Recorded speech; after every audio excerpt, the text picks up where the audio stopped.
परिभाषा। संज्ञा या सर्वनाम से जिस रूप से उसका क्रिया के साथ में जो संबंध बताया जाए, सरल रूप में है कि जिसका, जैसे माने कर्ता है संज्ञा और क्रिया है, उसके साथ में जो संबंध बताया जाता है, जो संबंध बताने वाले जो हम शब्द लेते हैं वे कारक कहलाते हैं। जैसे हमने कहा राम ने श्याम को पुस्तक दी, तो किसने किसको पुस्तक दी, क्या संबंध है इसमें?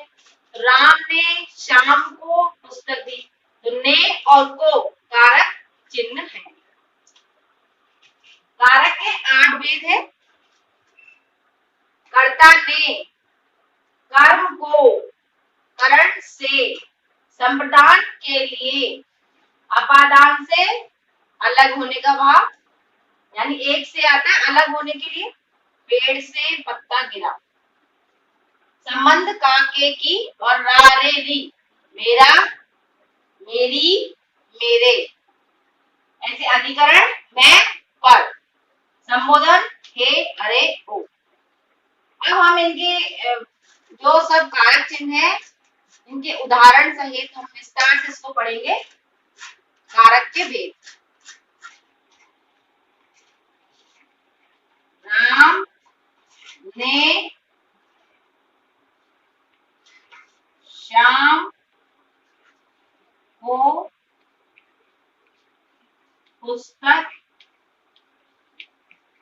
दी। इस उदाहरण में देखिए, यहाँ 2 व्यक्ति हैं, एक है राम और श्याम।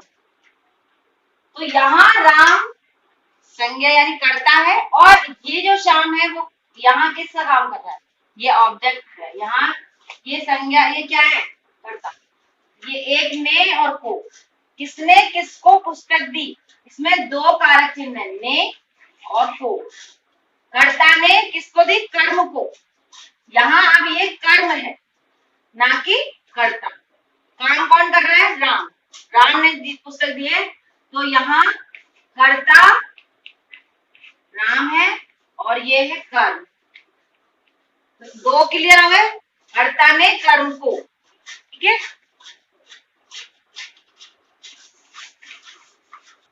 अब है करण से। मैं पेन से लिखती हूँ। अब यहाँ जो है कारक चिन्ह है से। किसी भी साधन के द्वारा किसी चीज का होना, मतलब से वो है। जैसे मैंने पेन से लिखा, तो मेरे पास में ये इसका साधन है जो जिसके साथ में इसका संबंध है, ये इससे अलग नहीं है, ये इसके साथ में इसका संबंध है। यानी ये इसके बिना, जैसे पेन से हम लिख रहे हैं तो किस पे लिख रहे हैं, पुस्तक पे या कॉपी पे या किसी नोटबुक पे, तो इसका संबंध है इससे। तो ये इसका मतलब है यहाँ जो से है। एक से और है जो आपको अलग होने का, जो अलग बताया है मैंने, कि अलग होने का भाव है। जैसे पेन है, किताब कॉपी के ऊपर रखा है और अभी इसके साथ में था ये से लिख रहे थे, अब ये यहाँ से कॉपी से नीचे गिर गया, तो पेन कॉपी से नीचे गिरा, तो से माने अलग हो गया।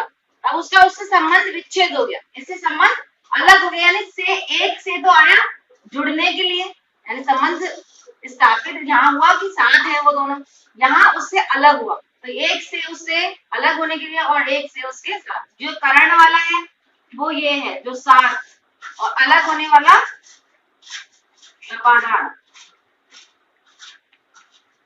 ठीक है, दोनों में अंतर समझ में आ गया। कई बार दोनों में अंतर आता है और अंदर स्पष्ट इस तरह से हम कर सकते हैं। पेड़ से पत्ता गिरा तो अलग हो गया, पेड़ से पत्ता गिरा अलग हो गया। कोई बस से नीचे उतरा तो यानी पेड़ तो बस से अलग हो गया। इस तरह से अलग होने का भाव। अब है संप्रदान कारक।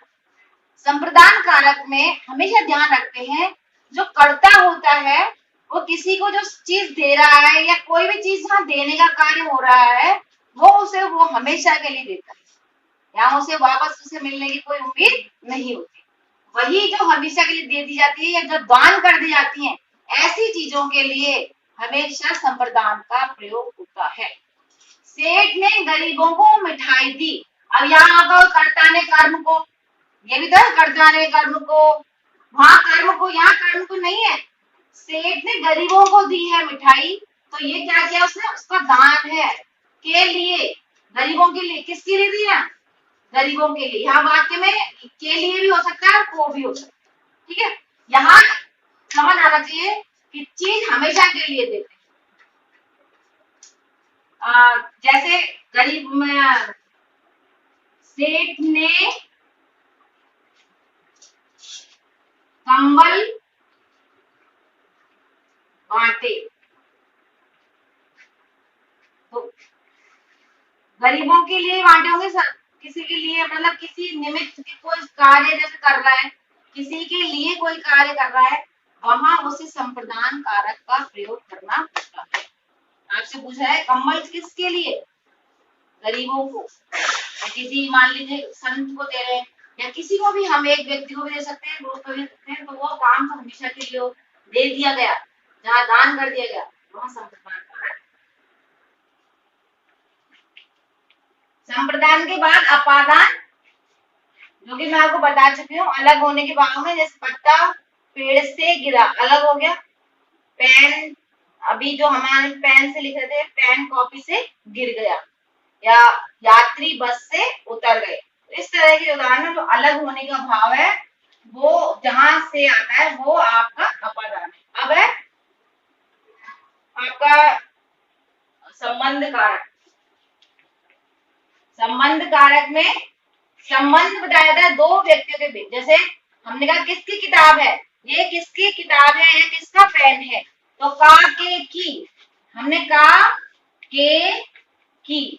और आंसर मान लीजिए कहा आपने मेरी या मेरा, पेन किसका है, मेरा, तो रा रे री, वहां आता है रा रे री, यानी आप संबंध बता रहे हो।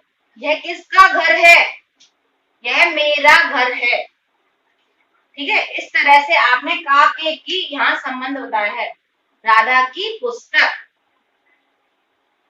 राधा का मकान, तो किसका मकान है, राधा का, जो एक दूसरे से संबंध बताया जाता है। अब है संबोधन। आपने संबंध के बाद संबोधन, संबोधन में क्या होता है, एक किसी को पुकारना, हे, अरे, अरे मोहन, तो वहां संबोधन होता है। अरे मोहन कहाँ जा रहे हो, ये क्या, ऐसे इस तरह से आश्चर्यचकित होते हैं, लेकिन यहाँ क्या है, संबोधन कर रहा है केवल, वो हा हु ए वो नहीं है, बस ये संबोधन है। अरे, अरे सुनो, या किसी का नाम, अरे मोहन, अरे राधा, तो जिसको हमने संबोधित किया उस व्यक्ति के लिए संबोधन कारक प्रयोग में। अब अधिकरण।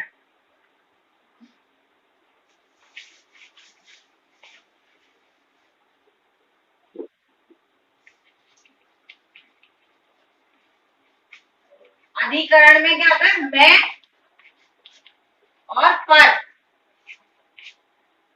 जैसे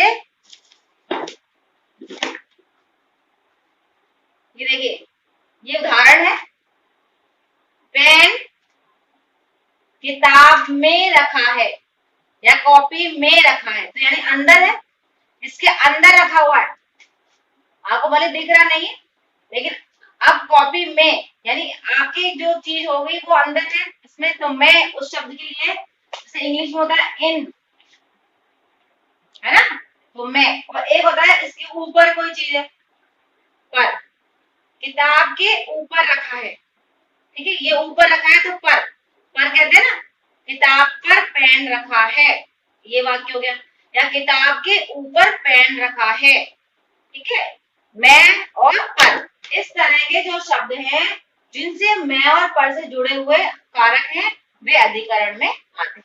यहाँ तक आपको अधिकरण कारक क्लियर हुआ, सबके उदाहरण और आपको पीडीएफ में दे दिए, घर पर रहिए।